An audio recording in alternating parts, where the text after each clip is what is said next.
தினமும் தினமும் ஸ்ட்ராங்கா ஓடு. கான்டினென்டல் எக்ஸ்ட்ரா ஸ்ட்ராங்கா போடு. இலக்கியா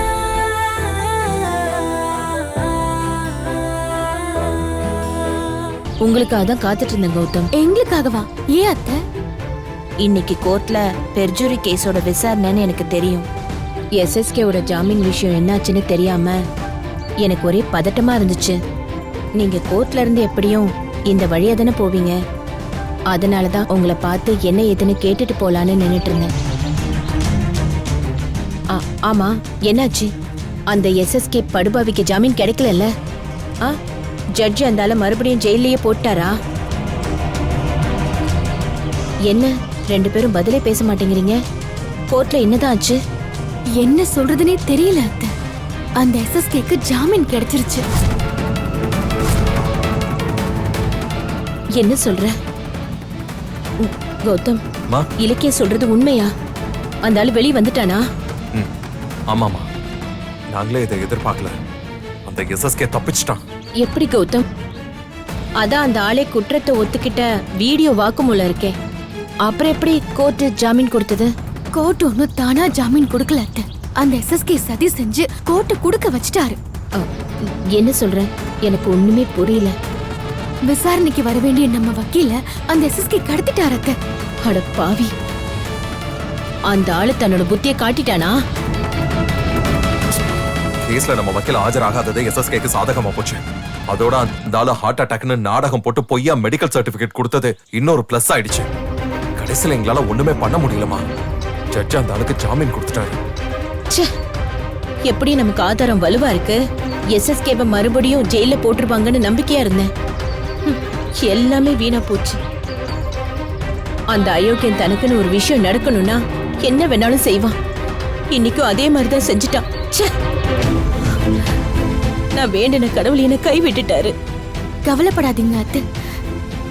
சில நேரங்கள்ல கடவுளை மீறி சில விஷயங்கள் நடந்துடும். அந்த எஸ்எஸ்கேவை ஜெயில புடிச்சு போடுறதுக்கு பாவம் நீங்க ரெண்டு பேர் எவ்வளவு கஷ்டப்பட்டீங்கன்னு எனக்கு நல்லா தெரியும். ஆனா இப்ப அது எல்லாமே வேஸ்டா போயிடுச்சுல. ஜெயில கிடந்தாலாவது அந்த ஆளு திருந்துவான்னு நினைச்சேன். ஆனா இப்ப வெளியே வந்து ஆணவத்துல ஆடுவானே, அவனை நம்ம எப்படி சமாளிக்கிறது? அம்மா, நீங்க ஏன் அவனுக்கு பயப்படுறீங்க? நான் பாத்துக்கிறேன், விடுங்க. இப்ப என்ன, அந்த ஆள் ஜாமீன் தானே வாங்கியிருக்கான். செஞ்ச குற்றம் அப்படியே தானே இருக்கு. கார்த்திகை கடத்தி என்ன ஜெயில போட்டதுக்கு நிச்சயம் எஸ்எஸ்கேக்கு தண்டனை கிடைச்சே தீரும். நான் கிடைக்க வைப்பேன், நீங்க கவலைப்படாதீங்க. அத்தை, அவர் இப்போ ஜெயில இருந்து வெளியே வந்துட்டாரு. இனிமே நீங்க அடிக்கடி இந்த மாதிரி ரோட்டுக்கெல்லாம் வராதீங்க அத்தை. அவர் கண்ணுல நீங்க பட்டுட்டா சிக்கல் ஆயிடும். எங்களை மீறி அந்தாலும் உங்களை எதுவும் பண்ண முடியாது. இருந்தாலும் எதுக்கும் ஜாக்கிரதையா இருங்க, சரியா? சரி கௌதம். சரி வாங்கம்மா, உங்களை வீட்டுல டிராப் பண்ணிடுறேன். இல்ல பரவாயில்ல, வீடு பக்கத்துல தானே இருக்கு, நான் நடந்தே போய்க்கிறேன். நீங்க போங்க. நீங்க எஸ்எஸ்கே விஷயத்தை நினைச்சு உடம்ப கெடுத்துக்காதீங்க அத்தை. அவரை பழையபடி திரும்பவும் கம்பி எண்ண வைக்க வேண்டியது எங்களோட வேலை. சரிங்க அத்தை, நாங்க வரோம். நீங்க ஜாக்கிரதையா வீட்டுக்கு போங்க. சரி, நான் போய்க்கிறேன், நீங்க கவனமா போங்க. சரிம்மா.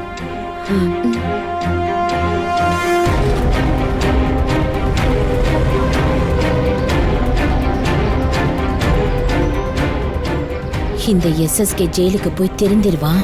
கௌதம் கிட்ட இந்த ஆளுதான் உன் அப்பான்னு சொல்லலான்னு நினைச்சேன். இனி அது நடக்காது.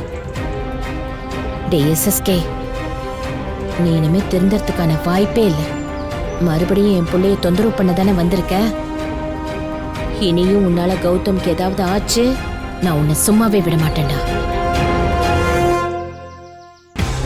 எஸ்எஸ்கேக்கு ஜாமீன் கிடைச்சிருச்சா?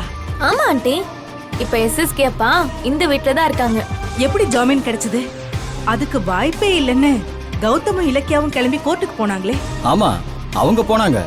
ஆனா அவங்க வக்கீல் கோர்ட்டுக்கு போலையே, அதான் ஜாமீன் கொடுத்துட்டாங்க. என்ன சொல்றீங்க? ஏன் வக்கீல் போகல?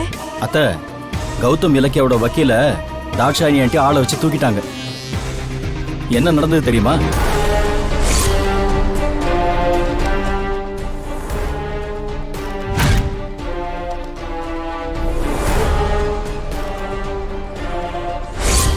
நினைச்சேன். எஸ்எஸ்கேக்கு ஹார்ட் அட்டாக்னு சொல்லும் போதே இதுக்கு பின்னாடி பெரிய பிளான் இருக்குன்னு தோணுச்சு. எஸ்எஸ்கேவும் தாட்சாயினியும் ஸ்கெட்ச் போட்டு ஜெயிச்சிட்டாங்க. சூப்பர். இனி கௌதம் இலக்கியாவோட பாடு திண்டாட்டம் தான். அப்புறம் இன்னொரு குட் நியூஸ் கூட இருக்கா ஆண்டி. அந்த ஆறுமுகம் பத்திரத்தை ரெஜிஸ்ட்ரேஷன் பண்ணி கொடுத்துட்டு போயிட்டாரு.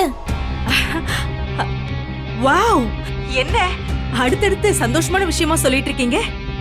அப்ப நீங்க 2 பேரும் இந்த வீட்டுக்கு வர வேண்டியதுதான் பாக்கி. அதுக்கு தான் இப்போ உங்களுக்கு ஃபோன் பண்ணோம் ஆண்டி. வீட்டை காலி பண்ண சொல்லி கௌதம் இலக்கியாவுக்கு கோர்ட்ல இருந்து நோட்டீஸ் அனுப்புவாங்களாம். ஆனா அது அவங்க கைக்கு கிடைக்க கூடாது.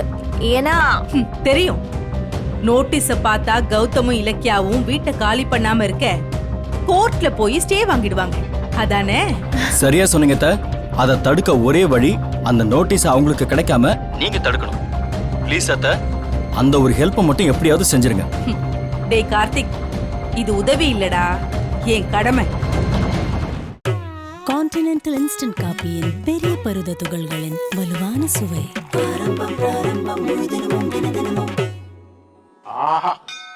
ஆரம்பம் பிராரம்பம் ஸ்ட்ராங்கா போடு, முழு தினமும் தினமும் ஸ்ட்ராங்கா ஓடு.